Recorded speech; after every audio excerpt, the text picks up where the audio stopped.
歡迎嚟到微寶樂視頻。今集教大家整呢個香料烤鮭魚啦。首先呢，大家準備鮭魚片呢，啱啱有大蒜啦、檸檬汁啦、新鮮香草啦、鹽呢、黑胡椒粉、香料混合。咁呢，首先呢，就預熱個烤箱，直接預熱到200度啦。準備啲鮭魚片呢嘅皮面輕輕刮幾刀呢，咁樣呢可以令到調味更好入味。並喺烤嘅過程使油脂流出。咁喺大碗入邊混入橄欖油、大蒜、檸檬汁、鹽、黑胡椒粉同埋其他混合香料，根據個人嘅口味調整啦。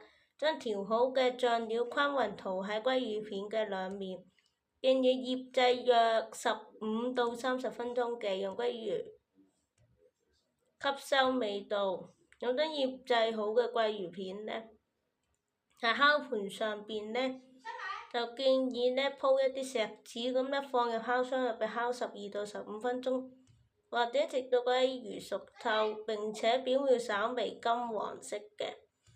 咁呢可以喺烤鮭魚上邊呢就搽一啲新鮮嘅檸檬汁，並且用一啲香草裝飾，將烤好嘅鮭魚片取出啦。搭配沙拉或者蔬菜一同享用，咁呢整好啦就上桌。